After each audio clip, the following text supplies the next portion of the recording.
Hello YouTube. This is probably a very long-awaited video. This is the 2015 Haswell custom build part 2. In the last part you may remember that I actually had a different case than this one. The Cooler Master Silencio 452 did not turn out to be the case that I really wanted. So I actually just came home from the post office. I actually dropped the darn thing off because someone else actually bought it for me. And I actually got this NZXT Source 340 or S340, whatever you want to call it, in return for that case. So pretty much bought this case all new. Got a nice side panel over there. All the components are installed. Got 3 fans in here. 1 top exhaust, 1 rear exhaust, and 1 front intake over there behind this panel here, which I will take off in a minute. But for now we're just going to take a look at what we've got here in the system. So this is a pretty nice case here. It's much better looking and it has much better airflow going on than the Silencio could, and it's equally as quiet actually, so you know, it doesn't really matter. But of course, hard drive indicator, the microphone, headphone jacks, USB 3.0, power button, no reset button. I don't really care, but some people may think that's an issue. Got a matte black coating on the top, glossy all around, black of course, which is also very nice. This glossy plastic, or this glossy black, it's not plastic, it's metal, is actually quite scratch sensitive, I should say. It's not very scratch resistant at all. That's you know, a little bit of a downside maybe, but I don't really carry all of that or store all that kind of stuff here on the top of the case. It's just basically my headset that's laying up there and maybe some USB flash drives or something. But that's about it. Ooh, that's a very nasty noise.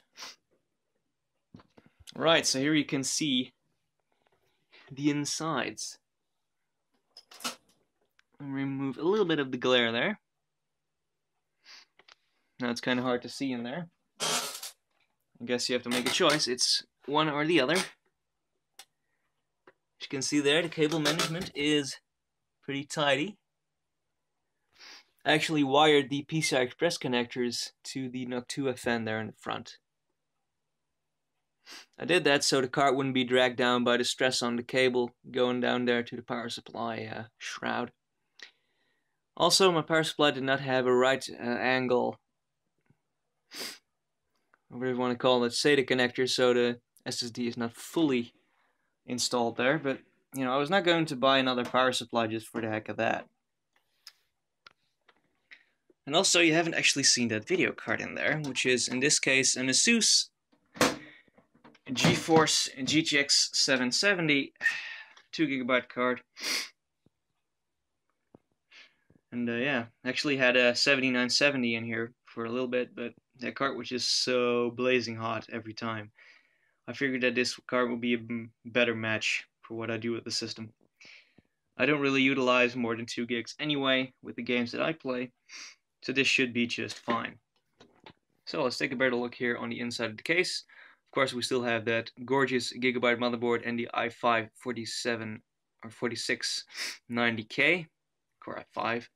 Did I say i5 or did I say i7? I can't remember. So yeah, it's the i5 4690K. This still runs at stock. This turbo is up to 3.9. Haven't really had the need to overclock it any just yet. And yeah, there's the 770, like I said. Still got 16 gigs of Crucial Ballistic Sports in there. There's a NUC2 FN right there. I transferred that over from my Cooler Master case because I actually tried to improve the airflow somewhat by moving the Silencio fans to the front and then this NUC2 fan to the back, but that didn't really do anything, and my CPU would still approach 80 degrees Celsius because of the hot air in the case, because of the 7970. So yeah, there's of course the ARPX 3 SSD, and the hard drive is hidden down there in the shroud. You can barely see the Toshiba drive down there. So yeah, overall I'm pretty happy with this cable management. There's not really all that much cable going on. It's about as tidy as I could get it in here. The USB 3 cable there was an absolute bitch to hide it the way that it is, because it's a really stiff cable, and I don't really want to snap off the connector right off the motherboard, so that's pretty much the inside and the outside of the case. I will just, show you the back here. Not much going on there. What I really like about this case is they don't use knockouts like the Cooler Master did on the Silencio. They're all replaceable. And thumb screws. Thumb screws galore. I really like that.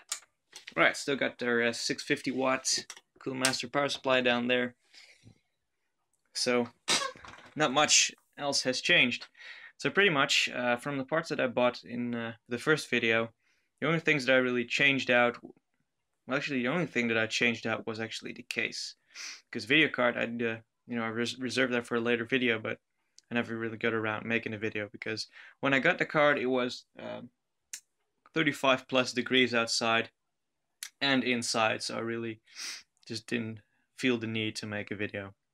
I really couldn't be bothered because I was sweating my ass off, so there's that.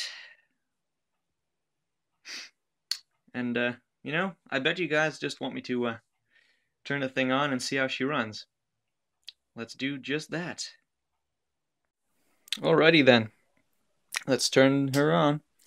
And as you can see, we got some LEDs there on the video card, indicating that the power connectors that are required are actually connected. Requires an 8-pin and 6-pin on the 770. There we go. The hard drive is the loudest component in the system, pretty much. And you can see the LED strip back there for the motherboard, for the audio chipset. And we're already booted up.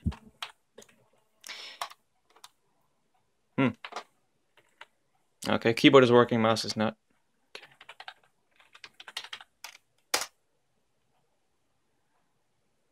There we go. Dual monitor setup. This monitor will get its separate video, and I'll go into more detail in how I obtained it. So yeah, one of the more recent Windows 10 Pro Insider previews. Installed it just because I wanted to test it out, and actually turns out to be very, very decent so far. Covers 2013 on here, a bunch of games, of course. Already customized my start menu. These are my most frequently used programs, some older games and stuff. So that should work just fine. Let's see, not much going on Steam there.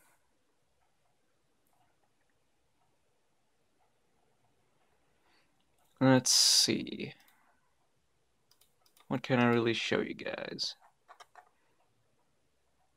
The only games I really play these days are Euro Truck Simulator, Borderlands 2, some Fallout 3, Counter-Strike Go, maybe some Age of Empires 3 here and there, so I really don't need much of a powerhouse, but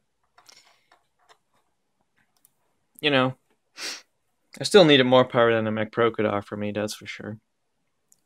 Because especially in video rendering and, even in some more demanding games that I might start playing in the future, I just need some better performance, so should be a great upgrade.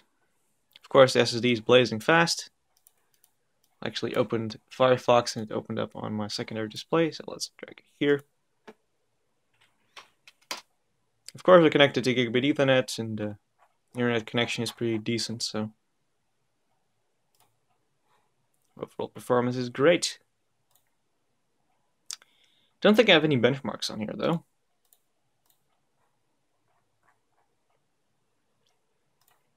Let's just open up City Skylines here and see what kind of performance we get.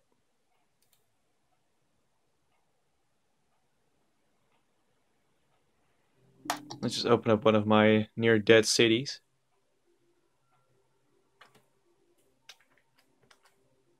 Or at least one that I got bored with.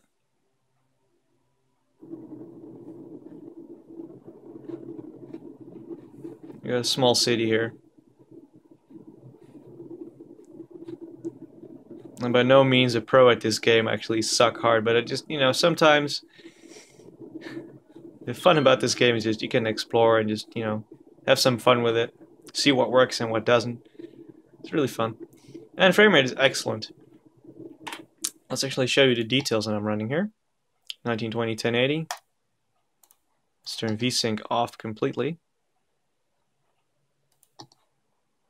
It did not like me doing that. Okay, no VSync anymore. Film grain is turned off because I think that's absolutely horrible. And the aliasing and everything else is just maxed out as far as the game will let you. And we are getting, if it will focus, it will not. Okay.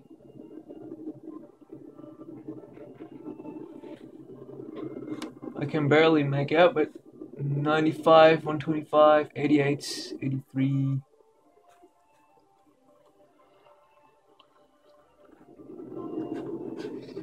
Yeah, running a healthy 80 to 120 frames per second here. On these 2GB GTX 770 paired with this i5.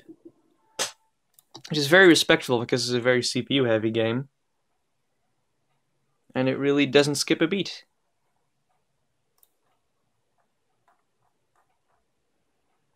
Don't think there's much point in actually showing any other games. Because, you know, they'll be reserved for part 3, where we're going to run some actual benchmarks and see, even synthetically, how good this system really is now.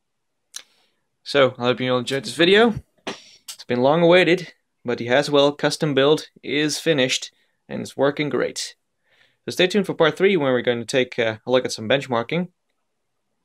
I hope to get that video out a bit sooner than I did part 2, so it should be fine. And yeah, I hope you'll enjoy this video, and I thank you all for watching, and stay tuned for part 3.